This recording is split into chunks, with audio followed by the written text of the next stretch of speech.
What's up guys? It's Ben446 again for another video. So today, yan, motor natin naman ang ating gagawin. Nakikita nyo, puro alikabok na yung Mio 4 natin. Wala pa siyang pangalan, papangalanan ko sa kanya. Ano kaya magandang pangalan sa kanya? Siguro si ano na lang, Puerto. Kasi asul. Ang corny naman ng putik yan. So yan, sisimulan na natin siyang kalasin kasi gusto natin siyang i-restore or ayusin ulit natin siya. Yun nga pala guys, naka street bike pala to. Street bike pinilit. So yan, kinalas muna natin yung kaha niya sa gilid. Yan, kita nyo, grabe, sobrang dumi na. Kaya kailangan na natin siyang linisin. So yan guys, nakalas na natin yung harapan niya. Yung inners na lang, yung kakalasin natin, tsaka yung ano niya, sa may cowling banda. So, bago pala ako yun gawin, nag-wiring muna ako dito kasi nakita ko may kinagat na ng mga daga yung wiring. Nabulok na rin yung ibang wiring. So, inayos ko na ulit siya. Tinanggal ko yung lumang ano niya, mga balot. So, yan, lalagyan natin siya ng bagong balot. Tsaka ayusin natin yung mga naputol. Ayun. At yan, kalas-kalas na siya. Pino-forward ko na lang yung video kasi hindi ko mapakita sa inyo lahat eh. So yan, kalas na yung flarings niya. Kita niyo puro kalawang na. At yan, kakalasin natin yung ano niya, makina niya dun sa chassis niya para mas malinisan natin tsaka mas maayos natin yung mga dapat nating ayusin sa motor. More on linis lang naman talaga yung gagawin natin tsaka tanggalin yung mga nabulok na mga tornilyo, ganun. So yan, pinakita ko sa inyo, kinalas ko na yung ano niya, sa likod na preno niya, brake arm. Naka-plus 3 nga pala to. Ang gamit natin na plus 3 na alloy is super speed. Ayun o, nakalagay doon sa baba. So yan, nakalas na natin siya.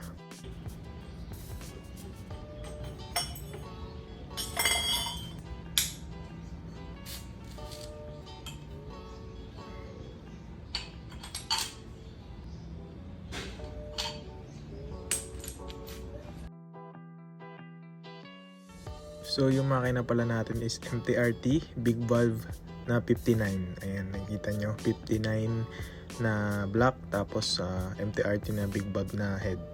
Ayan. So tinanggal ko na rin yung rim set niya, kinakalawang na yung radios. Tingnan nyo, napakarumi nung ano, yung chassis natin. Lilinisin natin yan mamaya. Papakita ko sa inyo yung paglinis ko dyan. So yung gamit nga pala natin na T-post dito is Raider na convert na pang Mio. Yan yung stock na ikakabit natin na binili ko dito sa may Imus lang, 1,000 sa Facebook Marketplace. At yan, kakalasin ko muna yung mga tornilyo dun sa may hawakan. Then, nga pala guys, ngayon ko lang tinatry yung pag-voice over sa pag-content kasi alam nyo naman sa mga dati kong nanonood sa akin, hindi talaga ako nag-voice over sa vlog. So kakalasin na natin yung handlebar para ma-set aside na natin and mapalitan na natin ng stock. Ayan, kalas na siya. Lagay muna natin. Kita nyo yun, hindi talaga ako sanay, nabubulol-bulol pa ako. So ayan, kakalasin na natin nga yung Raider T-post. Ayan, dahan-dahan natin kinalas. Kalas na siya. Tinignan ko kung ano nangyari. At yun pala guys, may problema pala yung nabili ko na T-post kasi gabi ko siya binili, hindi ko napansin. Sira pala yung ano niya, yung tornilyuhan. Naputol yung tornilyo sa loob, pero pinawelding ko na kay Airpods dun sa shop namin ng motor shop. At yan, basic na basic lang guys. Oh. Basic. Kalas agad. Kaya if may papagawa kayo sa inyong mga motor, basta kaya namin, message nyo lang ako. Or hanapin nyo lang yung shop ko sa may Anabu 2A, sa may tapat ng Yasaki, sa may Plaza Homes Gate 1. So yan, nilinisan ko na, hindi ko na vinlog masyado, basta yun, hinugasan ko na yan. Hindi ko na rin siya mapipinturahan kasi nga wala na rin akong time para magpintura pa kasi mahaba pag magpipintura ng chassis. Pangit din naman kung hindi ko siya strip to metal tapos papatungan ko lang. So, inas-is ko na lang muna. At yan, kakabit na natin yung T-post na binili ko na stock.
ayun, natapos na yung T-post natin na kinakabit.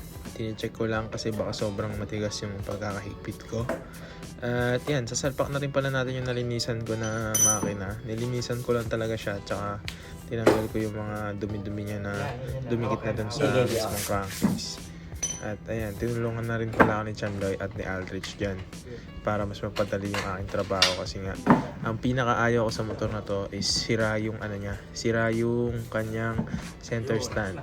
Yung center stand niya is naputol yung tenga. So, ewan ko kung papagawa ko ba yun. Masyadong matrabaho pag pinapagawa ko pa.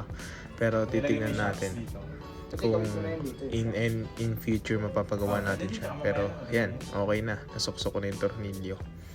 So, wala pa yung kanyang yung shock niya, yung YSS na shock niya. Kaya nag-free play pa siya. At ayan, kita nyo, ang linis, di ba? Ang linis ng pagkakalinis ko. Actually, malinis na rin naman talaga siya, kaya hindi na ako nahirapan. So, ayan, pinakita ko sa inyo kung gaano kagulo yung aking pinaggagawan dito sa garahe. At ayan, yun yung sinasabi kong YSS shock. Ayan, nalinisan ko na rin siya. Ayan, matagal na sa akin tong YSS na yan, DTG. So far naman, wala namang tagas yun. Kaya matagal na siyang na-stock na. At ayan, natapos na natin. Ayan, pinapakita ko na sa inyo. Nagbumontage na ako. Abangan nyo na lang guys yung mga susunod kong upload. Maghahalo na yung content natin ng kotse at motor. Kasi syempre, yan naman yung hilig natin. No? Pagsasabayan ko na lang siyang gawan ng content. And yan, maraming salamat sa inyo. Kahit ngayon lang ulit ako nag-vlog ulit. At andyan pa rin kayo sa last na in-upload ko. Ayun, nakita ko nag-comment pa kayo dyan. Kahit na almost 1 year ata akong di nag-upload. At yun guys, maraming salamat sa umabot sa part na to. At papasalamat ako sa inyo sa walang sawang pagsuporta kahit matagal na ako din nag-content. At abangan nyo sa susunod natin vlog kay Puerto. And yo, Ben46, Hustler Grind Hard. Yeah, peace out.